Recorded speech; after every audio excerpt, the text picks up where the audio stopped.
So let's get into the album. So the album we are reviewing today is Significant Other, which came out on June 22nd, 1999. So 6 months away from the millennium. It was released on Flip and Interscope Records. And it peaked on the US Billboard 200 at number 1. And it stayed there for 4 weeks. It ended 2 months. Yeah. 2 months before I saw them at Woodstock 99. Yeah, there you go. Exactly. Yeah. So we'll get into Woodstock because I definitely want to hear about that. But yeah, they recorded the album. They released 4 singles, Nookie, Rearranged, In Together Now, and Break Stuff. And yeah, it's a great album. We'll get into all that. We wanted to take a quick look at what was going on the charts at that time because it just gives you some context. Because again, I think sometimes you lose out on knowing what was happening at the time. So Limp Bizkit went to number 1 on July 10th, 1999, and stayed there for 4 weeks.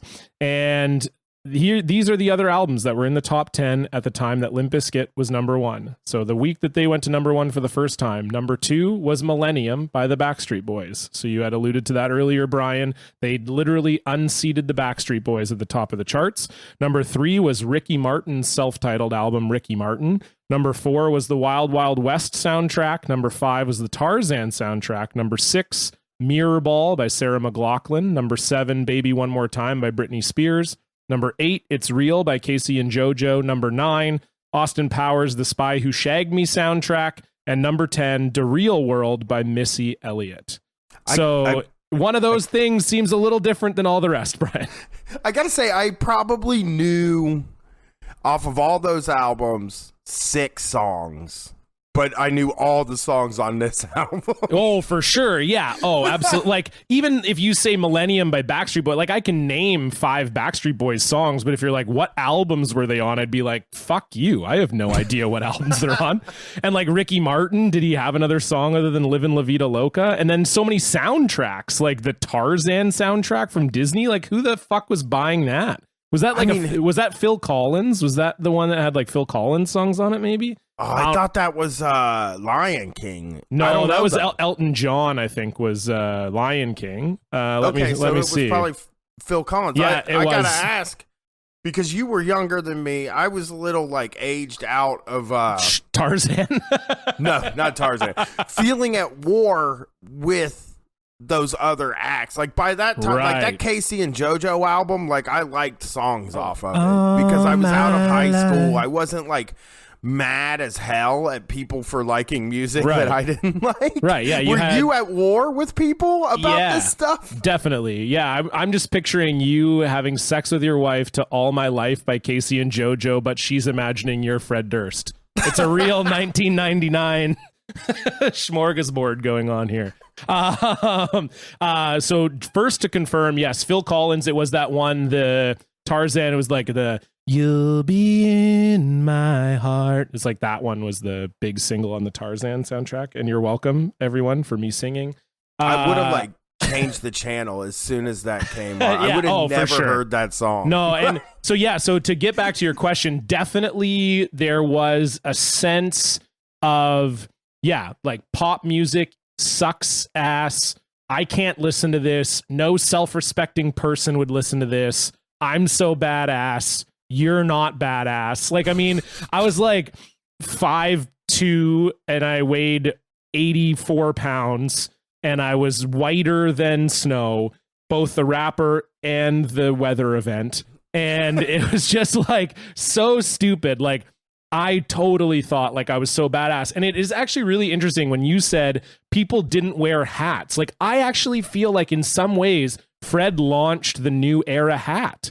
Like, because no one wore those. You just wore like shitty dad hats or like trucker hats that you bought for $5. Like, I feel like Fred kind of ushered in the like, yeah, wearing like a ball cap is like cool and you should do it, even though at that time the hats were like $20. Now they're like 50. But I just totally remember like that being a big part of the zeitgeist. Like, if you liked Limp Bizkit or you liked Korn or whatever, you were not allowed to like other stuff. And I think that stayed with me for a really long time. Like, I think that like, even as I started, because I had a very similar trajectory to you where I kind of went like new metal, then I went to like screamo, and then like Deftones, and then into more like indie. Like I got really into like Elbow and Radiohead and British indie like that.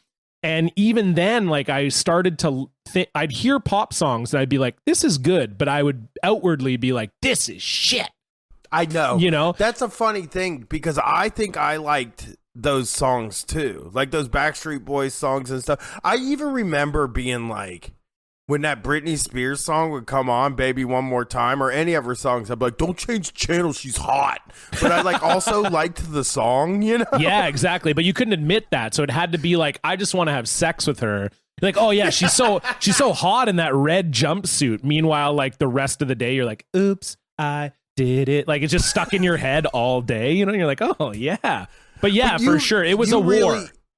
It is weird, like, because my kid's a teenager now, and like, you know, they all like kind of, it is back to almost like monoculture in a weird way, where like, teenagers all seem to be listening to the same shit. But when I was in high school, we would fight over, you know, if somebody, I remember like I worked at Chuck E. Cheese. And I used to just fucking scream at the guys in the kitchen for listening to Smashing Pumpkins. Like, that wasn't hardcore enough for me. Right. And I hated it. Oh, totally. Yeah. And I mean, that's a relatively like heavy band, like over like in the grand scheme of things, like when you look back on what they were doing. But yeah, I totally sympathize with you on that. Like, I definitely feel like it was it had to be one or the other. Like, even if you did like it in secret or whatever, it just, you couldn't put that on your sleeve. You know, it was almost like, you know, there are people who feel like if you cheer for a sports team, like very fanatically, you can't like a player on another team, you know, like obviously it's given that, like, you know, if you love Green Bay, then you hate Minnesota. Like, that's a given, but like it feels like you're not even allowed to be like, hey, I really like Dalvin Cook though. He seems like a cool guy and he's like a good running back, whatever. It was almost like that. It was like, well, I like Limp Bizkit, so I can't admit like I like this one song by Britney Spears or whatever, because everything in that realm is just, you just can't listen to it. And I had to tell everybody, you know, like it had to be. And it's funny too, just even like thinking about 1999, 98, like I'm 18 and 19 years old, and you know, we're having parties and people are coming over, and like nu metal is like really bad party music. Really, really bad to just play at a party. 100%. But we were always demanding, you know, wow, we're going to listen to Nookie. That's a good one, right? But it's like, yeah, but like Rearranged is not something you want to listen to at a fucking party, you know? I'm just imagining like, yeah, because like Nookie's got a pretty good, you know, and then break stuff comes on and people are like, oh yeah, okay. And then it's just like, doo doo doo doo diddly doo, and then you're like, oh, I'm sad now. This is a real bummer. Like you really slowed this vibe down. You didn't turn this music on at a party. It was for concerts and it was for being alone. And those are the only two things you use this music for. Oh, for sure. And I think like I talked about this on Street Fight, and I'm sure we're going to get a little bit more into the nitty gritty of the actual album. But just generally speaking, like I think that I felt like my life was really hard. Like, and it wasn't at all. Like, I grew up in a relatively affluent suburb. I went to a school that was mostly white. I got straight A's. I played hockey. I played baseball. I had a good life. My parents were together. I have a great relationship with my sister. And I would just sit, and Jonathan Davis would be like, I got raped by my stepdad. And I'm like, yeah, man, I feel you, dude. Like we're going through the same shit, man. I was the same. I was sort of like, I was a bad kid, and like my parents weren't like around much, and they didn't pay that much attention to us. But like, I you know, the more I talk to people, the more it's kind of like, oh, yeah, like Brett, my partner on the podcast. You know, we've been, having these long conversations for years just on the show. And like, he was basically the same way. Like, his parents just weren't paying attention to him, and he was kind of just doing what he wanted to. And I was the same way, out smoking and doing drugs and just whatever I wanted to do when I was a kid. But like, I did like listen to this music, and I think I still don't like my parents because of this music. I think it has painted the way I feel about them by like my whole life, because it was hearing dudes say, like Jonathan Davis especially, but Fred Durst, he didn't say it as, he didn't say these things as much. He had different themes, but like Jonathan Davis like made me feel like it was like okay to hate my parents, and Fred Durst made me feel like it was okay to hate everybody else. Totally. I think, because I think with Limp Bizkit, it was more of a lifestyle thing. Like with Jonathan Davis, it was, with Korn, it was like very specific. Like, this is what happened in my life. This is why it was bad. You might find some solace in this as well. Whereas like Limp Bizkit was like, we're the coolest people on earth. And if you like us, you are also one of the coolest people on earth, and everyone else is a piece of shit. It was more of like a lifestyle thing, I think, than a like prescription for how to live your life. But I think what you say is so perfect. Like, I can totally remember, just a simple thing like, oh, I forgot to take out the garbage. So my parents got mad, like, and not even mad, just like, hey, why didn't you take out the garbage? Like, you should have taken out the garbage. And then like going off to my room, slamming the door and like putting on like, Good God or whatever, and being like, yeah, like my parents do suck ass. Like, what a bunch of bitches, like it was just such a weird, thing. And I do agree that it almost in some ways gave you a license. And I think for me, Limp Bizkit, like moving on to Significant Other, I think especially like $3 Bill, y'all, I think was maybe a little bit more Korn influenced. Like it felt a little bit more gritty, and there was a lot of like breakup vibes on that album, and a lot of like, you suck and I'm trying to get over this. And Significant Other really felt like this is totally like a lifestyle album. It's like, these are cool songs about how it's hard to be famous, and that sucks ass. And being famous isn't as cool as you think, but like it is also still pretty cool. Like, I'm having a lot of sex and doing drugs, and it's great. Fred Durst, here's what happened. Fred Durst, and I'd have to look this up, but I'm fairly certain they toured with Deftones sometime between $3 Bill, y'all, and Significant Other. Right. Fred Durst heard Deftones, used the same producer that they used on a lot of their early stuff too. Yeah. And basically was like, this is our Deftones album.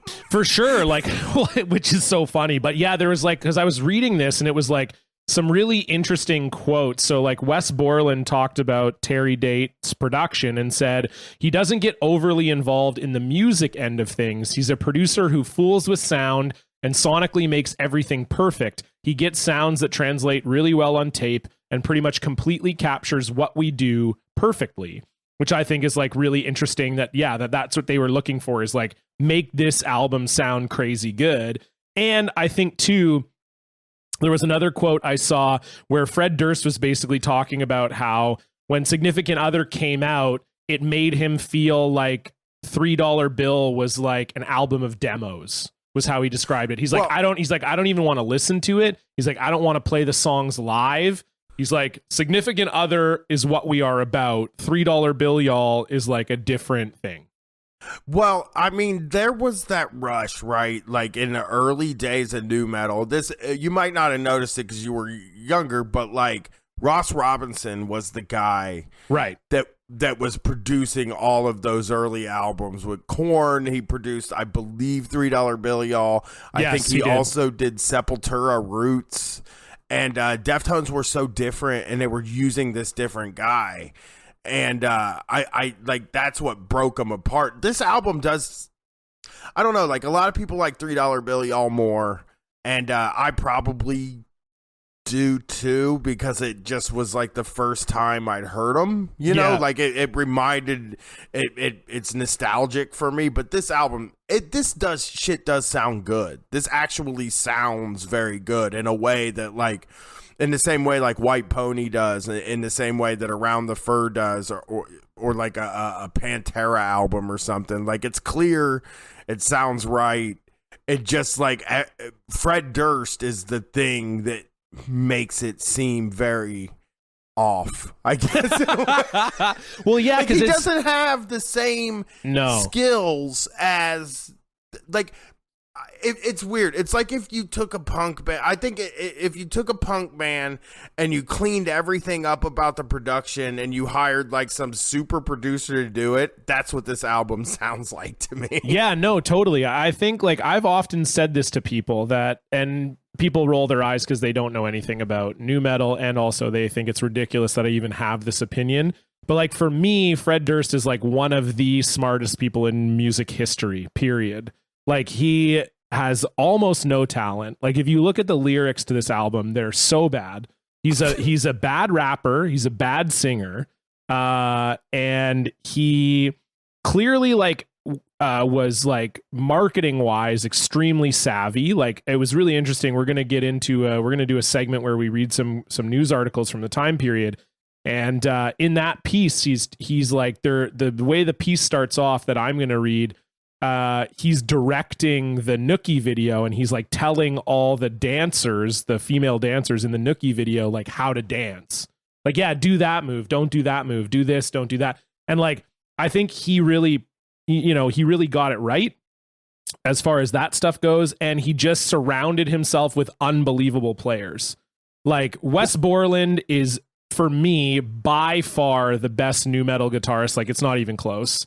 And then I think that John Otto, like, they literally pulled him out of a jazz program at a fine art school to play drums. And you can hear it. Like, I haven't listened to this record cover to cover in a long time.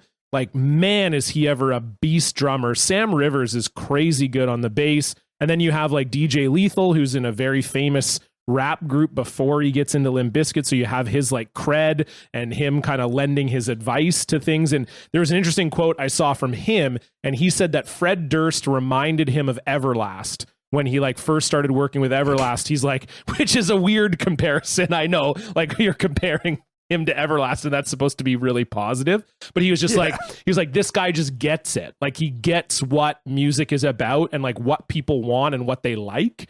And I think it is crazy, but like how well Fred scouted his band and made it work, even with people like Wes Borland clearly hated every minute he was in Limp Bizkit, but like made it work. You know, like when you're listening to this album, the production on Just Like This, like when that guitar line hits in the beginning, you're like, it sounds so good still. I mean, we're 20 years later talking about it. The production on that is perfect. Like, to me, it just pops out of the speakers. You're like, oh my God, this sounds so good. He's also like was very smart about, I don't know, like starting the album by saying you wanted the worst, you got the worst. And like on the tour before it, climbing out of a toilet on stage and stuff. Like that stuff is really smart. People still use that sort of tactic today to be like, yeah, we're garbage, we stink, and then like, you know, then you whatever you do surpasses the expectations. Totally. And I think that's exactly right. And I think that speaks to what you were saying earlier, where Fred comes across as this like weird everyman, but like cooler somehow. Like, he's not really doing anything that's any cooler than anyone else. Like, he's wearing baggy pants like everyone else. He just normally wore like white t-shirts or like t-shirts with Deftones or Korn on them. And then like a red hat. Like, it wasn't like he was doing anything that was so where you're like, this guy is so cool. Like, he just had this everyman charm where maybe some of it, like, I didn't feel this maybe because I was 13 and I was kind of also scared of their popularity. But like, he just had this thing, and again, maybe you can speak to this being a little bit older, where maybe everybody thought like, oh, like maybe I could be the lead singer of this band. I mean, yeah, I could see people thinking that. I think like I did think I could be the lead singer of a band at the time, and I did think that his writing. like I never thought he was like a very good rapper or writer or anything. It was always kind of like I could do this. Yeah, but for sure. Also I don't know. Now that I kind of do things like in entertainment, like I realize how smart the guy was and how he was like he did kind of all the right things to get huge. It's amazing that he got as big as he did, but I think Fred Durst was always going to kind of make a living doing something, even if it wasn't music or if it wasn't Limp Bizkit. A guy, he's like charismatic dude that seems to understand people and understand what people want. So I think he could have done anything. For sure. No, I think that's a good point. And I think too, like one thing that kind of comes out of this time period, and even now that he's like a director and stuff, everyone says like, yeah, he's just a great guy. Like you like being around him. Like he's just a good guy. He treats people good and he's just a good dude. And like you can kind of get that, like, even though, and I think what you said is true about they really leaned into people hating them. Like I went to Summer Sanitarium in 2003, which was Metallica, Limp Bizkit, Linkin Park, Deftones, and Mudvayne. And that was like right around the time, and I'm sure we'll get into this later in the history of our show when we do a later Limp Bizkit album. But, you know, the backlash against them was massive. You know, like they hit a time period where all of a sudden they went from being like the most cool band to like the least cool band on earth, especially to people who like Metallica. And so like they had the spot on the lineup right before Metallica. Linkin Park were just getting big, so people like loved Linkin Park, and they had an amazing set.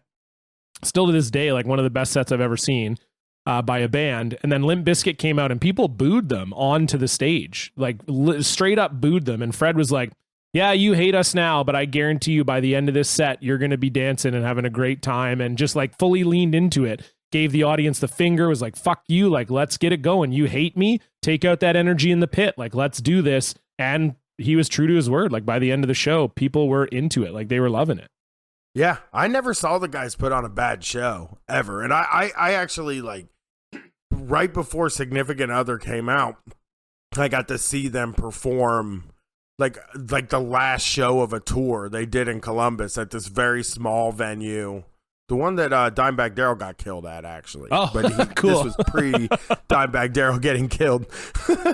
But they performed there, and all they did was covers. And they did, like, Hound Dog by Elvis. They didn't play any Limp Bizkit songs. That's the crowd wild. Went fucking crazy for it. Like, didn't care that it was all covers and no Limp Bizkit songs. Because then they didn't have to listen to Fred's lyrics. Yeah, that is true. And, like, hearing them do, like hearing them do Hound Dog by Elvis. They played Faith, and they played like I can't remember all the songs, but it was fucking incredible. And it was like a lot of times, you know, you would go see these bands and people expected to hear certain things, and if they didn't get them, you know, they'd be pissed. And like having the guts to go up there and do something that you know might piss people off is always very cool to me, because I'm terrified to do something like that. You're like, I need the love and adoration of my fans. Right. I have to be the good guy no matter what. Like, I have another guy that stands on stage with me to be the bad guy so that I always look like the good guy. I feel like I'm the bad guy on the P.O.D. cast, and I'm fine with that. I mean, I'm the bad guy on block parties, so this is like we're like a good combination of, we're the good guy and the bad guy of our respective shows. Yeah, you pick a good. I mean, I have to be liked, basically, because my skin is so thin, which Fred Durst has thick skin, you know. And I wanted to say, Entertainment Weekly. I did read Entertainment Weekly's review of Significant Other. And I wanted to. There's a parenthetical in there that I wanted to read, because the backlash had kind of already. The backlash had already started almost on nu metal by this time. Mm-hmm. This guy says, as harsh as this may sound, you can't help but think that Dylan Klebold and Eric Harris may have been huge Limp Bizkit fans. Which is a fucking crazy thing to say, because I can help thinking that, first of all. But yeah, like it's funny, like looking at the reviews of Significant Other, it's really across the board. Like some people really seemed to get it. Like even like Robert Christgau like liked it kind of, and he hated everything. And like, you know, there's some really good reviews, like you know, Rolling Stone gave it 3.5, All Music 4 out of 5, but then like NME gave it 3 out of 10.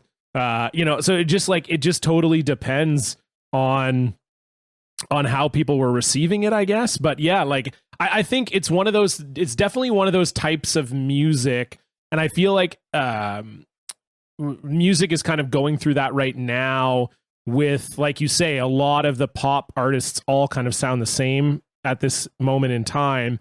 I think it just depends on whether you get it or not, like in that moment, like, or you know, people are either predisposed to like this or predisposed to hate it. It's like, I can't see there being an in-between with Limp Bizkit, especially. This stuff like really was for like very young, angry suburban men. Like I sure. never thought that when I was a kid. You know, I would read that critique and Spin and Rolling Stone, and it would piss me off. And I think it might have been because I didn't think I was angry at the time. I thought I was like kind of a fun-loving guy. But, you know, at some point in your life, you figure out, fuck, I am like a really angry person. And I've kind of changed.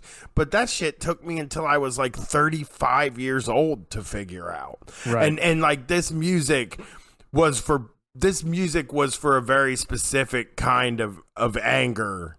And I can understand if you're like a 40-year-old music critic hearing something like this, being like, all right, come on, this is bullshit. I don't like this at all. Oh, for sure. Like, to me, it almost feels like Post Malone now, you know, like, because yes. Post Malone talks about how he loves nu metal. And I feel like it's kind of the same thing. Like, a lot of critics are like, well, what even is this? Why is this popular? Like, this isn't even really belonging to any one genre. This guy's clearly a good singer, but his lyrics suck shit. And he has a bunch of tattoos on his face, which I can't trust. And like, it's just this weird, and it feels like the critique of Limp Bizkit or Korn or any of those bands around the same time. And I feel like Post Malone in some ways would be similar, like that he's, you know, geared more towards like young males. It's a lot of the like, it sucks to be famous kind of, you know, lyrical bent. And it's definitely something where, yeah, he has a lot of haters, but doesn't seem to care and is just like, yeah, well, this is what I do. You either like it or you don't, and that's fine. But yeah, it is truly like, as an adult, when you like look back on it and you're like, yeah, I was very angry, and you'd have to be to like, even just a song like Break Stuff, where you're like, okay, like, yeah, like I still like that song. It's still fun to me, but I mean, you know, the chorus was just, give me something to break, I'll hack your fucking face. I mean, you know, like, I know it's like kind of parody, but at the same time, like to listen to that and be like, hell yeah, this whips ass, you had to be a little bit of an angry person, I think. I mean, like, I was going to a lot of concerts back then. It was basically like once a month, a nu metal band would come through. Columbus was kind of like a hotbed for nu metal. There was like 15 local nu metal bands. Hell yeah. Plus, like, all the other bands. I mean, like, nu metal bands still come. Dope still comes through Columbus, like, very regularly. You know? It's like still a hotbed. It's like, where are the places in America that are still into this? Yes. Yeah. And like, I would get in that pit, and I know, because I remember in English class writing about how I felt in the mosh pit, and like how I felt like I was just getting everything out of me. My voice was hoarse the next day at school, and I was sleeping or skipping, and like I was sore. And like I would go crazy at those shows. In hindsight now, it's crazy that I thought I wasn't an angry guy or that kind of thing. But It's the same thing. Guys think they're all good guys too.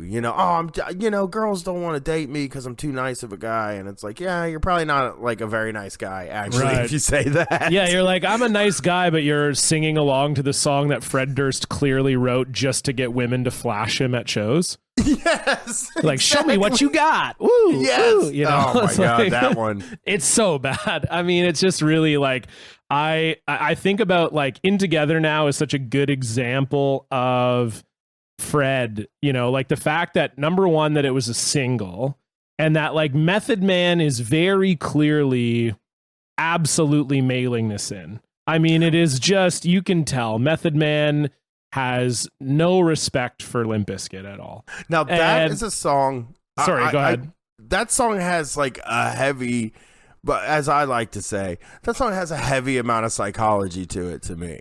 Okay. Okay. Well, we'll get into that in 1 second. I just want to say, like, to me, Method Man is rapping absolute circles around Fred Durst. Like, there is just no way you could listen to Fred Durst's verses on this and be like, man, that guy, talented dude. But absolutely. Tell me more about, because you texted me this today. You're like, I've been looking at some of these songs and like, I think there's some psychology here, and I would really love to hear how you I mean, interpret In Together Now, I feel like In Together Now is the perfect peek into Fred Durst's mind in 1997, 1998. Like, he knew this fucking album was going to be huge, right? Like, definitely. Because they had, the Faith had hit TRL, and it was an enormous hit. They were bigger than Korn. Like, Faith was on TRL before Korn ever hit TRL. It was like the first nu metal song to make it, right? And he was just really feeling himself. He was really thinking, like, I am fucking great. So what I'm going to do is I'm going to do a rap song with the best rapper in the world right now. And, I'd probably be able to hold my own. What the hell? And when you think about the hubris that it takes, like, nobody wants to look. I would never want to look like him in that song. Like, I would never fool myself into thinking, oh, yeah, I could probably, like, rap as good as Method Man. That's not a problem. I'd just be, like, do a song with him, Yeah, and then Fred writes lines like, get the sunblock you get in one shot. Until you dissolve, I revolve around everything you got. From out of nowhere, prepare. You'll be blinded by the glare. I told you not to stare. Now you're turned into stone. Right. Like Medusa, Yes, and let me say also, I feel like he paid Method Man like $100 every time he said Wu-Tang and Limp Bizkit like together, which I would do too. Actually, I'm like not against that at all. Well, yeah, especially like the fact that the outro is like him being like Wu-Tang Killa Bees and the Limp Bizkit. Like, just, oh, he's spelling it out. This is cool as hell. Yeah, it's like a good song, but it is a great, like, the beat is awesome. It's a great song, but like it's not at all a good song, which I guess is how you could describe every Limp Bizkit song. It's rap music fantasy camp. Yes, it's exactly what that song is. It is like just a dude who thinks he's at the top of his game and who really thinks he's great, that wants to mix it up with the person is like actually at the top of his game and is really great, and was like one of the most respected guys out at that fucking time, Oh, for sure. And having DJ Premier do the beat and like that psychology is only matched by him in another song deciding that he's going to sing with Scott Weiland. Yeah, he's like, let me find the best rapper and the best singer in this genre and just, hey, bring them on in. It would be like if it's like Post Malone's like, hey, you know what, for my next album I'm only doing 2 features on the whole album. 1, Kendrick Lamar. 2, Adele. Let's just let's rip it up. Let's let this go. I mean, no awareness, None. Zero, like of what it looks like at all from outside, which granted, at the time, I didn't know what it looked like, but as a 40-year-old now, and I look back on him, I'm like, oh, he should have really probably thought about what this looks like. I think here's my take on it. I think that he just didn't care.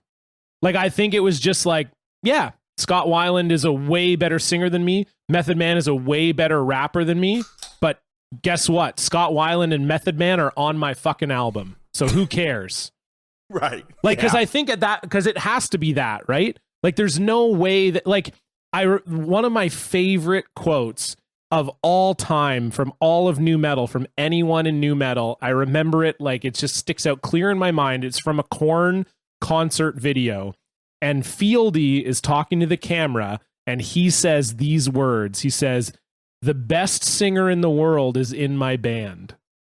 Jeez. And I was like, you have to be absolutely shitting me.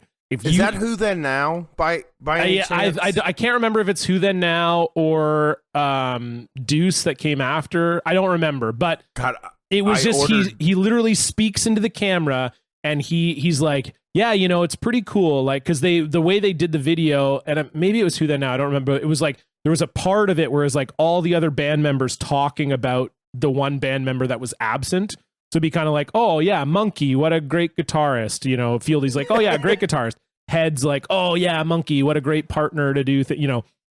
And then Fieldy's just like, well, being in Korn's pretty awesome because the best singer in the world is in my band. And I was like, holy shit. But I literally feel like that Fred Durst was just like, yeah, you know, maybe I'm not the best singer in the world, maybe I'm not the best rapper in the world, but my band is the best in the world, and we can have whoever we want on this fucking thing. We're gonna kill it. Right. And I, you know, at the time, lyrics meant everything to me.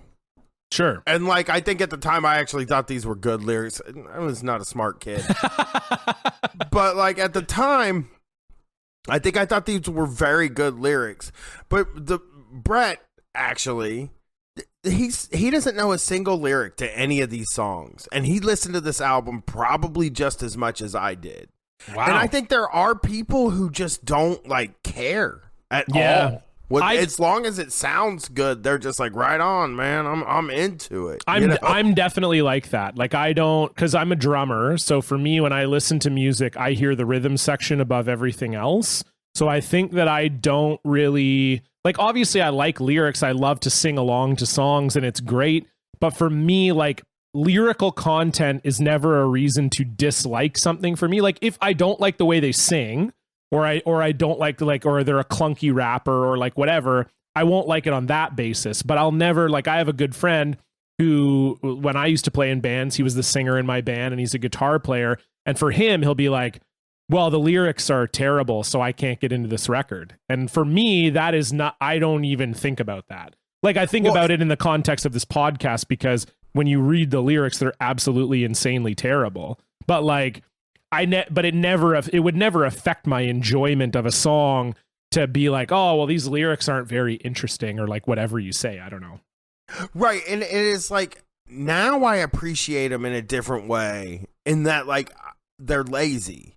And that's my favorite kind of writing now. You know, I work very hard on what me and Brett say on stage, you know, like, yeah. And I know you work very hard, like constructing how things are going to come out perfectly. But the thing that I enjoy the most is kind of badly written movies and books and TV. Like, that's what I like. I get the most out of badly written stuff. And like seeing this, listening to this album again, and like I'll give you one of the lyrics I wrote down. Where's it at? Maybe Freddy Krueger will step into your dream and burn you like a demon is the worst thing I've ever heard in a song. Especially when he tries, almost positive. Especially when he tries to rhyme it with what song is that from again? That is from Trust. Trust, yes, that's right. Trust, one of the worst songs on the album. And I love the way he rhymes it with maybe Freddy Krueger will step into your dream and burn you like a demon. and leave your ass screaming. Yes, that is the worst thing. It's so my daughter bad. could have written that 5 years ago. When she was 8, she could have written that. Also, I would say this.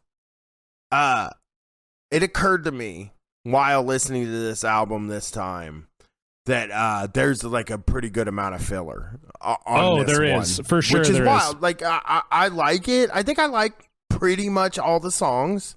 But I think there's a lot of like really unnecessary stuff, and there's stuff that like I didn't even remember. Me was too. A thing. That was a big thing for me. Like I remember, because back in those days, I was never obsessed with like, oh, I got to listen to the whole album front to back and every song has to be good. Like, pardon me, back in those days, I didn't really care. Like if I didn't like a song, I'd skip it every single time. So, pardon me, it was funny coming to this album and realizing like, have I like ever even listened to this song? You know, like like No Sex, Don't Go Off Wandering. Those are like 2 songs that like I may as well have been hearing for the first time today. Whereas like whereas other ones, like I know every single word, every single note, I'm with it all the way. But yeah, for some reason there was like a couple songs where I was like, oh, I guess I just literally every time I listened to this album as a kid, I skipped that song and I barely know it. Right, but then here's the thing. Those are the 2 songs that I thought right away, because I knew Show Me What You Got. And I'm going to tell you why. Because any song that mentioned Jacksonville for some reason, I just loved it. And of course, that's the first town Fred hypes. And where you at? Jacksonville, Charlotte, Louisville. God, I hate myself. One of the most embarrassing things I've ever done in my short career as an entertainer is in Jacksonville 2 months ago, going on stage and saying, Jacksonville's on the map. Look us up.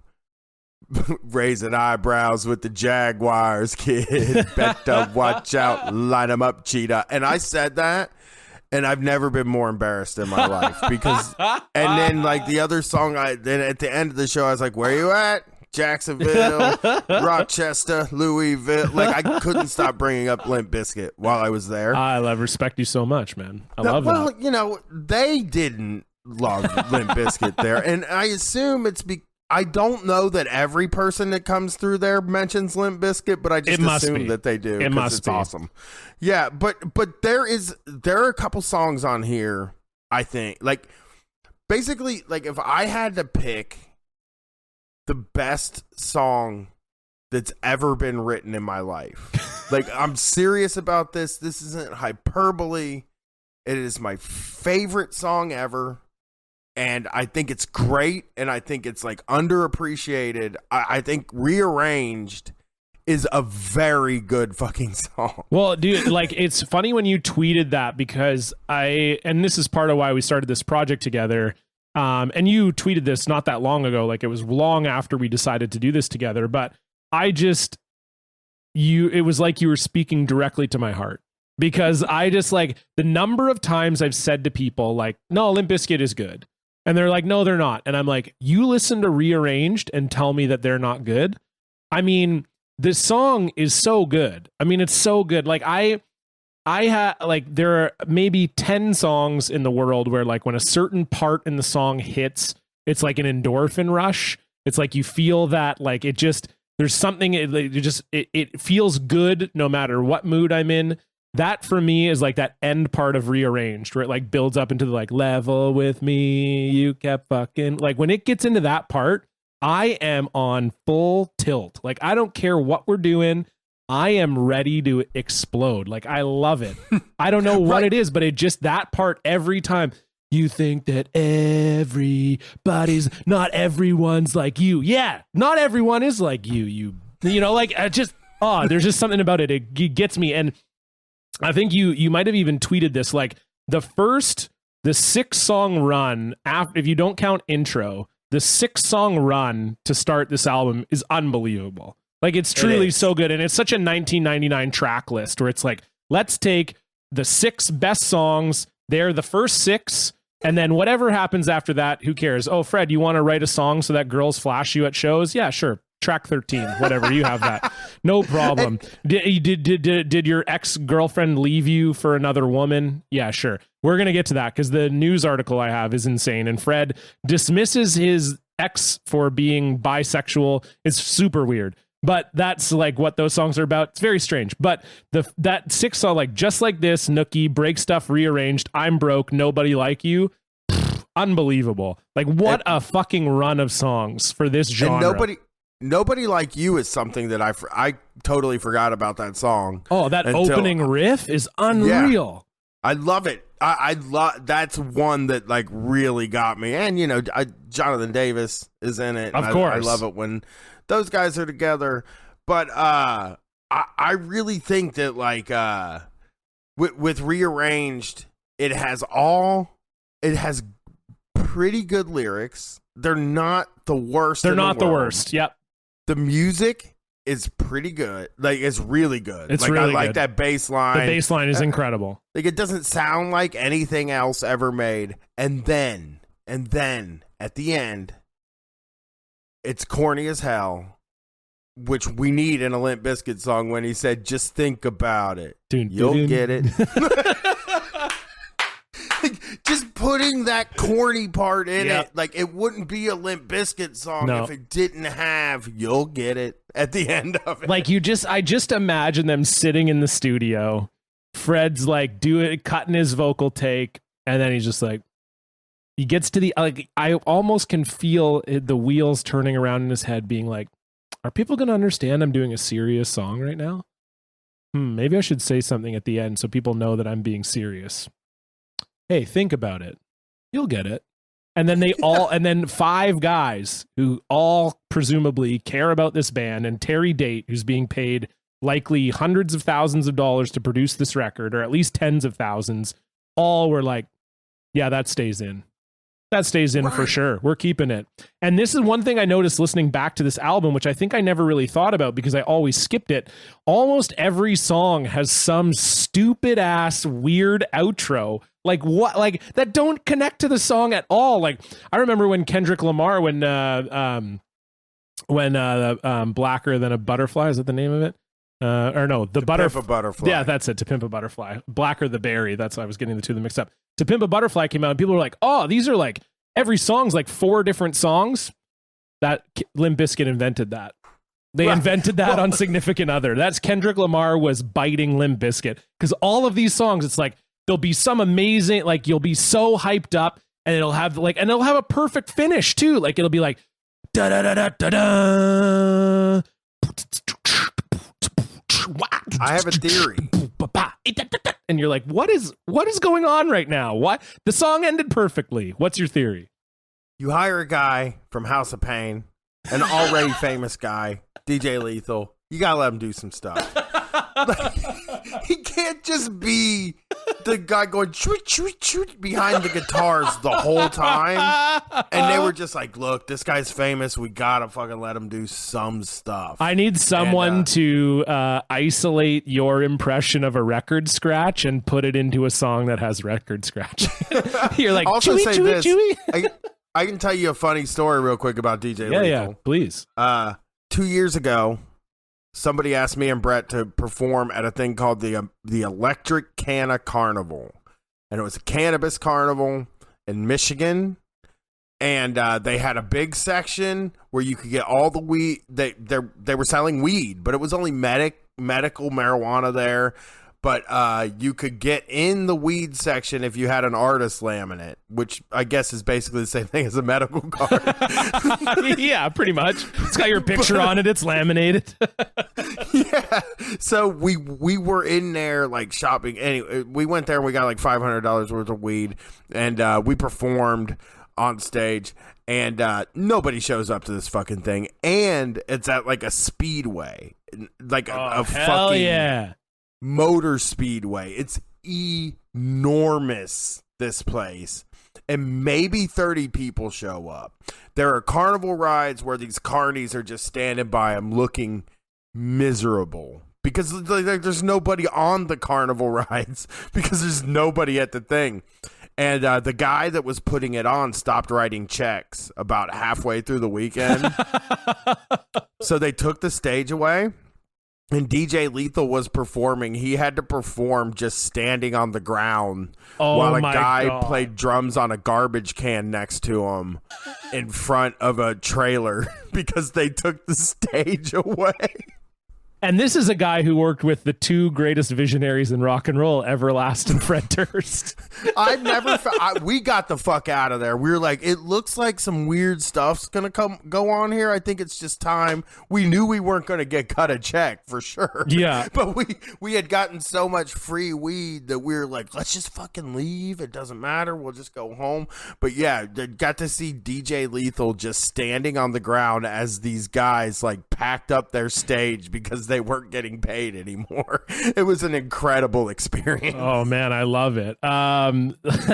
So we're gonna move on to a segment where we are gonna talk about an article. The whole point that we'd like to do. The whole point we'd like to do. That's a great thing. A great sentence to speak.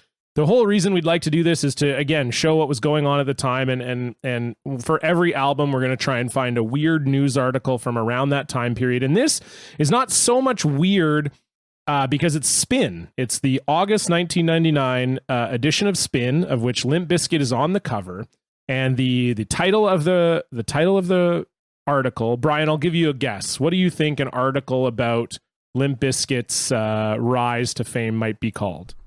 Here's the first thing I want to say. Spin is the thinking man's Rolling Stone. Correct. So it is actually the more intelligent magazine.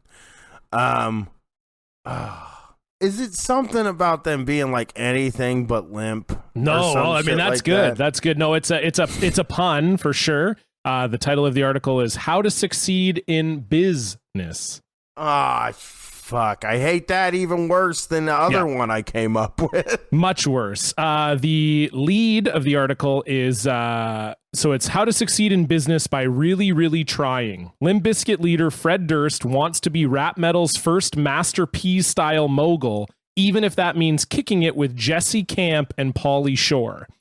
And this is that. He by the way, he got to be that. He did. And it's so funny because this is an article from 1999, and it's talking about the Nookie video, and it talks about how Pauly Shore was there, and this is how they describe it. Remarkably enough, an alive and kicking Pauly Shore. In 1999. We're 20 years later, and Stefan and I are ordering cameos from Pauly Shore going, he's still alive? And it's comforting to know that 20 years ago, people were like, is Pauly Shore still alive? I mean, I guess he did make an entire movie about that called Pauly Shore is Not Dead, but still, I mean, that really stuck out. But there's some great shit in here. So this is a quote from Fred Durst. So it talks about how he's the leader of Limp Bizkit, but the thing is, he just wants so much more. He set his sights on being alt-rock's first masterpiece style mogul, one for whom making hit records is just a stepping stone to a multimedia empire. Echoing what Leonardo da Vinci must have said at least once, he declares, yo, people who think I'm just all about one thing are fucking missing the whole fucking point. I mean, I'm going to say this, and people are going to think this is bullshit, and I'm being a smart ass, and I'm being ironic. But he did find Stained and Puddle of Mud, and I mean, I'm going to be honest with you. I like Puddle of Mud and I like Stained. So. Yeah. So good. That's a mogul. I mean, I don't think, as Fred Durst said about Puddle of Mud, that their lead singer was the next Kurt Cobain, but I don't think they're also like that bad. No, you know? Yeah. I mean, when Lil Romeo came out, people were like, hey, he's the next. Yes. He's the next Tupac. And then people kind of forgot about that. He's made 2 movies. Yep. Now, I know I just read today that his new movie made $3,000 in its first weekend. Hell yeah. But that doesn't mean I want to see it. No. You know, I'm going to see that damn movie with John Travolta in it. Yeah, absolutely. So there's just so many great little lines here. This one is another one. An excitable dreamer who comes off much. So this is the other thing I love about this piece is that this is completely straightforward. Like in 2019, it's impossible to imagine that Limp Bizkit were written about in like a serious profile piece. Like it seems almost impossible to imagine. But this whole thing is like really straight ahead, straight faced, like Limp Bizkit are great. Fred Durst is a visionary. Here we go.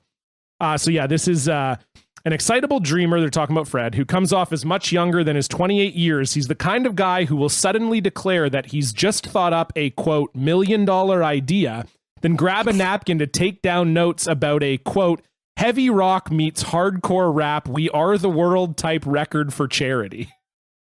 Yeah, see, that is a genius idea, though, I will say. Of course, a super... But I think it would have probably been a ridiculously offensive song that they wrote. 100%. And then I'll for sure. Like, look at All in the Family. You get That's what they thought All in the Family. That's what they thought it was going to be. And then they started insulting each other. And they're like, we probably can't give this money to sick children.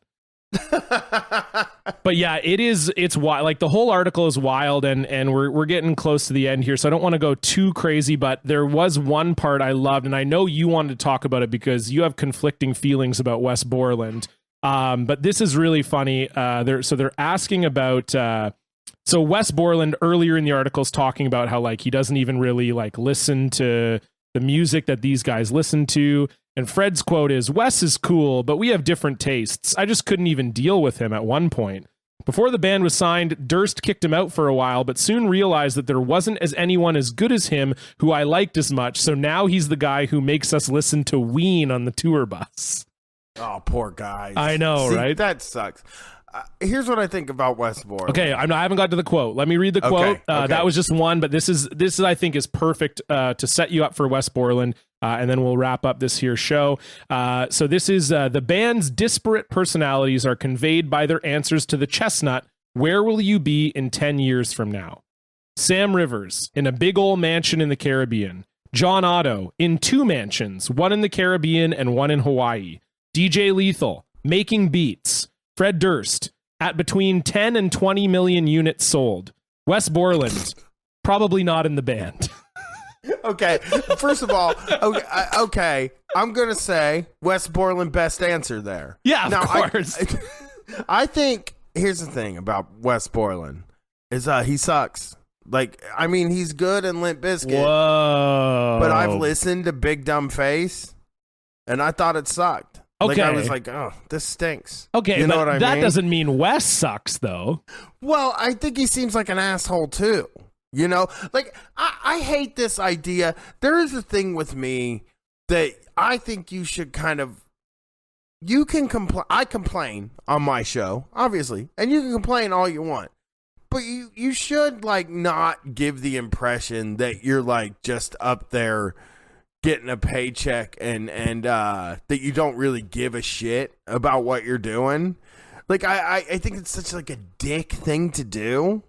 And I also think that like he should be so glad that he was in Limp Bizkit because everything else he did stunk and nobody liked it. True. You know? No. And I agree with you on that. And he does say like in another area of the article, I'm not sure if I can find it, but he was talking about how like when he met Fred, he knew that it was like, he was like, oh, I'd been in a bunch of bands with a bunch of other people. But when I met Fred, like, that's when I knew like, no, he's like the real deal and we're like a real band. And this is the guy I want to be worth.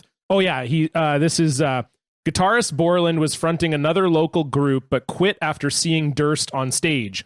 He was fucking awesome, he says. I'd never really seen someone sing rap like that. And so I think like, so it is weird because like I say, I'm a bit conflicted because I really do feel like Wes is the best nu metal guitarist. And I honestly don't think it's close. I mean, I think even just riff wise, like if you think of like iconic riffs in nu metal, they're all like so many of them are Wes's. It's like Steph Carpenter has a couple, Monkey and Head have a couple, but like it's really about the songs with like Korn and Deftones and Linkin Park and other bands. It's about the songs. It's not about the players. Whereas like I feel like Limp Bizkit was about the players. Like John Otto has some super memorable parts. He's got a drum solo in Nobody Like You. He's got a drum solo at the start of My Generation. Sam Rivers has the rearranged bass riff. which our own producer Daniel has admitted that's the first thing he plays when he picks up a bass. Like, it's such an iconic. And then Wes, I just feel like his riffs pop in a way that no other nu metal riffs pop. So like, I think I agree with you. It's like the don't bite the hand that feeds you. And when people love you, it is shitty to be like, yeah, I hate the thing I do. Like, it doesn't ingratiate you to the people. People are not like, oh, I want to cheer for this guy now, you know? But at the same, I think that's why people didn't buy his shit. Like, I think that's like he released those albums and like people were just like, I'm not gonna give this shit a chance. Fuck this guy, right? You know, and like I'm. It's not even like because you know, you can get frustrated with what you're doing. It has nothing to do. Like I get frustrated with. I get frustrated with Street Fight at times, and like, you know, we get me and Brett can sometimes butt heads about shit, but like it's something that like you would never hear us talk about something like that publicly, right? You know, and like I think it like makes you feel better. Like everybody else had tact when it came to this kind of thing, right? Like Chino from the Deftones, Jonathan Davis, for instance, would just be like, oh, you know, I really like Duran Duran and The Cure and, you know, Faith No More. And he would like name things that he liked that weren't nu metal. Whereas this guy just was like, I don't like nu metal. I don't like being in this band. Right. You know, and it made me feel like a dork for listening to it in a way. I think at the time, not now. It's like, well, I understand. You know, the guy's got to collect a paycheck. He's got to collect money. But I do think at the time, it was kind of like, oh, well, you know, fuck me then, I guess. I'm a dumbass that likes this dumb shit. Well, I think like it's like what you were saying, though. I think nu metal did have, it was like essentially contrarian to listen to it. So I do agree with you in that it sucks when your argument can be instantly defeated. When you're like, Limp Bizkit rules, and then someone goes, well, like a guy who was in Limp Bizkit doesn't like Limp Bizkit. What do you even say to that? You're just like, yeah, I guess you're right. Yeah, he's made millions of dollars off of this band, probably unquestionable number of women and cool experiences, and he's like, yeah, this shit sucks. I do like the honesty, though. Like, part of me is like, yeah, I mean, it's cool to just go out there and say, like, as an entertainer, I wouldn't do what he did, but as a fan, it's like really cool.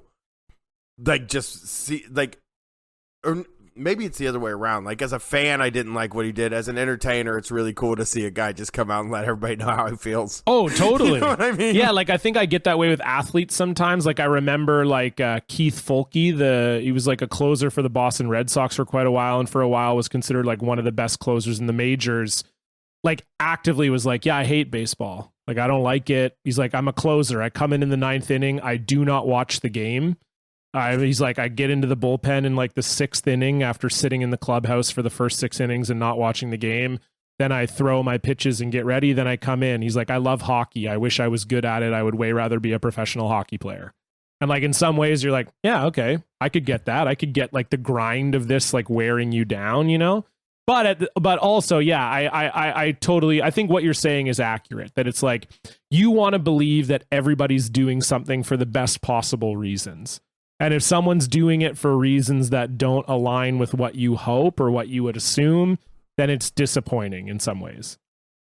Right. And I also, yeah, I mean, that's the perfect way to say it. You summed it up perfectly for me. Beautiful. I love when I sum things up. And speaking of summing things up, let's sum up this album. So what we're going to do is to end off our talk of the album, we're going to review it, and we don't want to give it a kind of traditional, 5 stars, whatever.